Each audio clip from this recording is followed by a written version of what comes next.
Hey guys, Ivan here, and in today's video we got some really interesting topics to go over. The first thing we got is about what Tim Wilkins said about Sam Sulek yesterday. I know who the hell even is Tim Wilkins. Well, it's this guy right here. He's a commentator at the Mr. Olympia and he's a host of this show at the Mr. Olympia TV YouTube channel. Now, I'm sure most of you already know what happened, and if you watched my video, I pretty much said everything I wanted to say, and from what I'm seeing, pretty much everybody is agreeing with me, everybody has the same stance. Not a lot of people are agreeing with Tim Wilkins, some people are, but most people don't think that Sam Sulek is garbage for the sport and garbage as an influencer because he does dirty bulks. And because he takes gear. I mean, that's what every bodybuilder has done in their early 20s or in their teen years. It's just what is happening, what bodybuilding is pretty much. Apparently this guy doesn't know what bodybuilding is, and that's why he's saying all this nonsense. Now, let's actually see what the bodybuilders are saying about Sam Sulek or Tim Wilkins or about this whole situation. So the first thing we got is a post by Jay Cutler. Jay didn't say much. He doesn't need to say much. He just posted a photo of him with Sam, and he says in the caption, "The kid is alright by me." And he actually turned off the comments. I don't know why. I guess he was worried that some people are gonna actually talk bad about Sam, about his approach, and like about his gear use or his dirty balls or whatever. But I think Jay was wrong. I think everybody would support Jay and Sam in this case. At least that's what I'm seeing through all the comment section, all the posts. But yeah, Jay Cutler posted this photo and he's saying, "This kid is alright by me."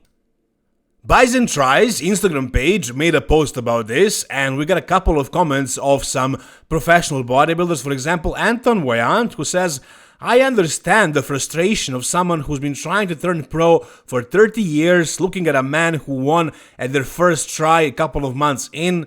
Be easy on Tim, guys." If you guys watched my video from yesterday, his IMDb page says that he has a 30-year-long comedy career that includes movies, TV, radio, and motivational speaking. So no, he hasn't been trying to turn pro for 30 years. He only did one show a couple of years ago, and I'm guessing that was after he got into bodybuilding space, just so he can say that he competed. And he also talked about how Sam won his pro card against a pretty weak lineup, which I cannot disagree with, but he also talks about how his lineup when he competed was very good. But what's the point of saying that if you didn't beat any of them? Like, does it matter how good the other guys were if you lost all of them? I don't know. Anyways, the next comment is from Beef Stew, who just says, "Who? Yeah, right, who the hell this guy even is?" Well, now most of us will actually know who he is, and up until yesterday a lot of people didn't even know who he was. And I think what Bob Cicarillo did with Nick Walker was a publicity stunt, and I don't think he intended it, but it worked in his favor if you ask me. I mean, I watched Bob's interview with the RX Muscle and I'm starting to like the guy actually. So I think what he did is working out. And what Bob had with Nick Walker was a little bit of a back and forth. It wasn't really that bad. And I think a lot of people are just finding that entertaining. Nick, he didn't take that personally as well. This is different. Bob, he was a professional bodybuilder. He even competed at the Mr. Olympia. He has been in the industry for like 40 years. This guy is just a new guy that is just a commentator that doesn't know anything about bodybuilding.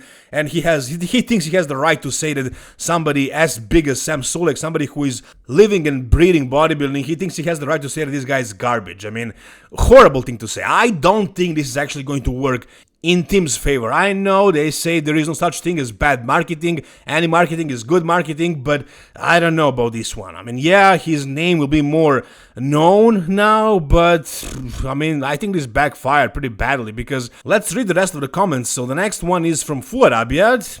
It's a bit longer, but it's a good comment. So Fuad says, "This isn't new, and I don't know why someone like Tim Wilkins doesn't realize that. He doesn't realize that because he never really followed bodybuilding or did bodybuilding. He just got into it. He doesn't understand any of these things. I mean, that he says, back in the day, young men wanting to get into the sport looked at Lee Priest, who was a freak at 19, Jay Cutler, freak at 19, Brent Warren, freak at 19, and Ian Valier, pro at 22. Sam is a man, he's not a child. He is old enough to make his own decisions, he's free to show people what he's doing to follow his dreams, and he's not telling people to be like him. The only reason Tim Wilkins has anything to say is because he's popular. I see 22-year-olds every day with just as much muscle as Sam or close to it. I doubt that, to be honest.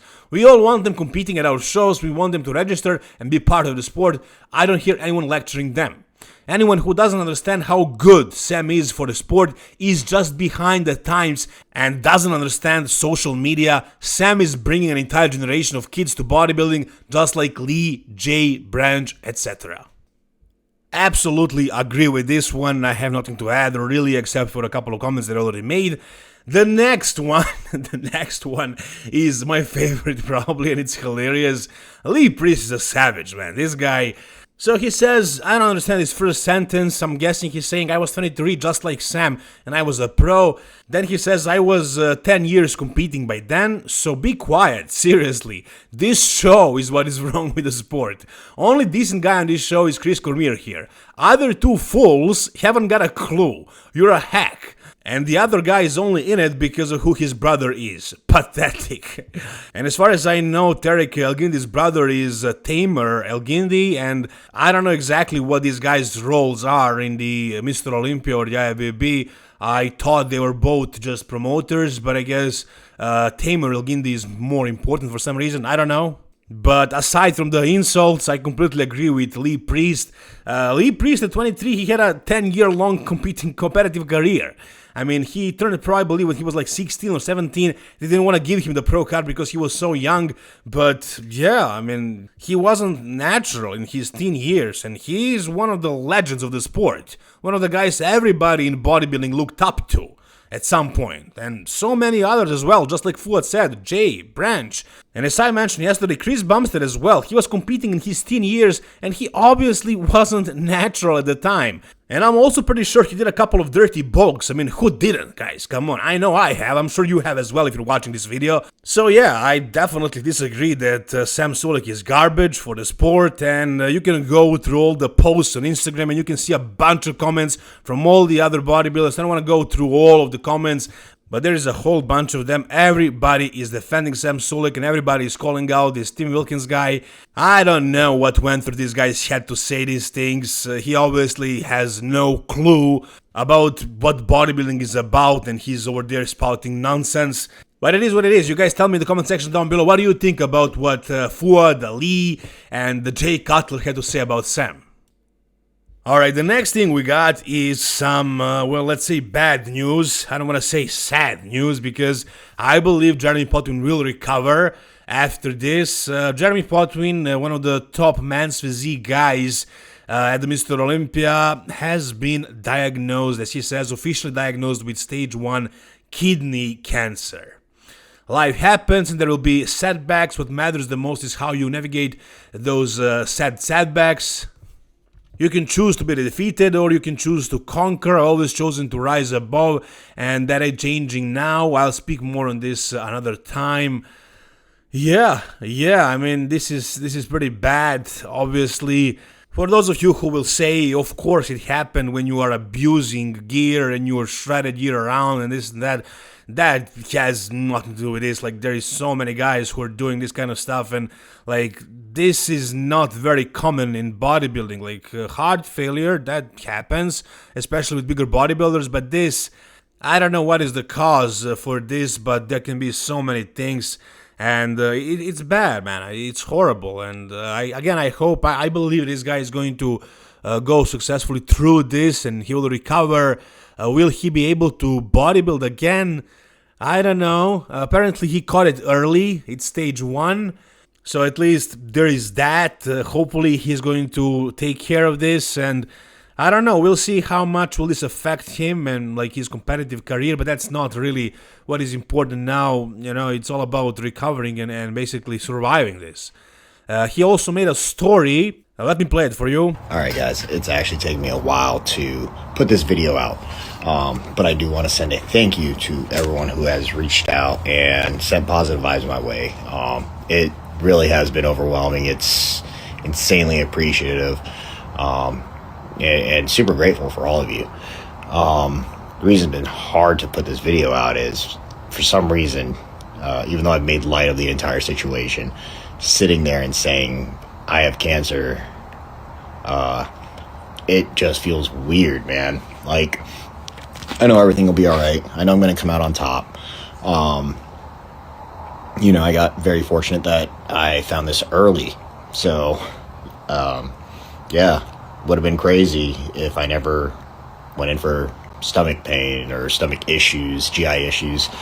Who knows when I would have found that kidney tumor. So, get checked, guys. Take care of yourself. And, yeah. Yeah, it sucks, man. I don't know what else to say. I mean, I was honestly hoping this guy was gonna switch to a classic physique. I made some videos about him because I thought he had great potential to be a great classic physique competitor, not only a man's physique guy, but yeah, unfortunately, it seems like that's not happening. And I wish him all the best, and I hope he recovers as soon as possible. Alright, the next thing we got is another update by Nick Walker, and in this one, he's showing us his front relaxed pose. Why did he choose to post this pose? I guess he's trying to show us what his taper looks like. And I mean, if I'm being honest, I can't say I don't see what Bob Chick was trying to say when he said an age taper, because this definitely isn't a great V taper. I mean, I'm cheering for Nick. I am honestly hoping that Nick is going to win the Pittsburgh Pro because he's such a freak, because he's the most one of the biggest guys in bodybuilding today, and bodybuilding is about size, and he has a ton of size, and he's a freak, and he can get conditioned and detailed and all that. But if we're talking about his aesthetics, his shape, not the best. Definitely not the best out there. Now, as far as like, is it better than it was at the New York Pro? I could say that, yeah, it could be, as long as he keeps it under control like this the whole time. And I'm sure he can do a much better job than he did last year at the New York Pro if he just manages to really, pull in his obliques and keep his midsection tight all the time. If he presents himself at the best way possible, I mean, his waist is not going to hold him back that much. I think it can be enough for him to even win the show. I mean, again, it's not the best we taper. If we saw Derek Lunsford standing next to him in the front relaxed, it would even accentuate it even more. Derek has a great V taper. Martin does as well. I would say good veto, probably too. Nick is definitely the odd man out. He's definitely gonna stand out because of his lack of aesthetics, lack of small midsection, small waist. But again, is it looking better than before? I would say so, and I'm guessing that's why he's posting it. He's trying to show us the improvements in his midsection. And I gotta say, it does look tighter, it does look smaller, it does look better. But again, it's gonna be an issue. It's gonna be an issue enough for him not to win the show? I don't know. I probably wouldn't say so. I mean, all the other guys have flaws as well, and this is one flaw that Nick has, but he's going to dominate over everybody with his size, with his conditioning. But then again, it's not like Derek is small. Right, Derek is massive as well. Maybe he's not as heavy as Nick, but he's also pretty freaking big. Martin also put on a lot of size. Good Vito, he's looking like a freak. So, it's not gonna be easy for Nick. And he didn't manage to beat Derek ever so far. So, yeah, Derek is definitely a heavy favorite, but from what I'm seeing from Nick, it seems like it's gonna be potentially the best version of Nick. And this show is going to be a battle. It's going to be a tough battle. Who's going to end up winning? Again, Derek most likely, but I wouldn't be too surprised to see Nick winning as well. Whatever you guys think, tell me down below. Alright, and finally, we got a couple of photos from a couple of bodybuilders who are doing the Detroit Pro tomorrow. And the first guy we got is William Bonek, who most certainly looks like an absolute winner of this show.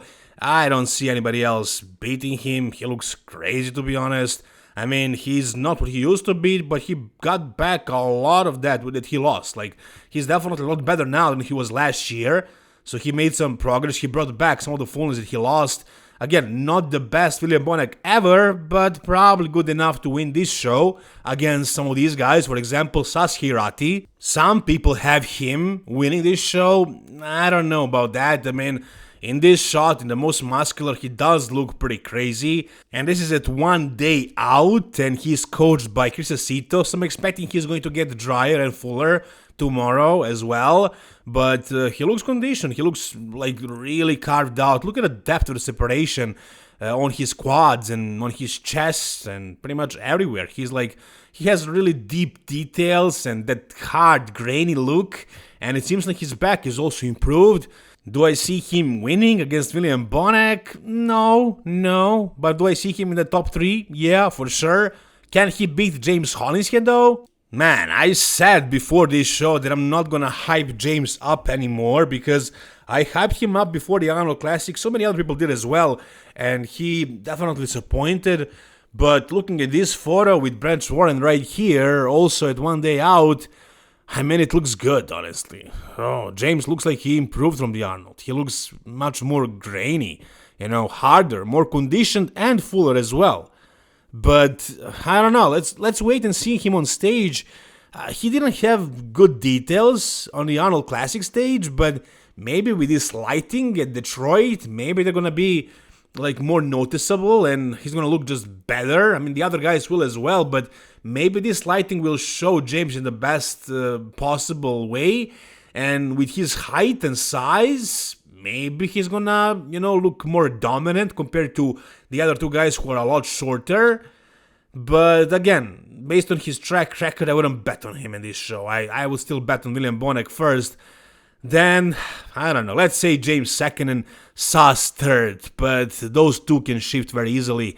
I have no idea. We'll see, but it's gonna be an exciting show for sure tomorrow, guys. Stay tuned to watch my review of the show. As soon as it happens, it will be out on my channel. If you guys enjoyed this video, give it a thumbs up. For more content like this, guys, subscribe to this channel. Thank you so much for watching. See you soon. All the best, and bye-bye.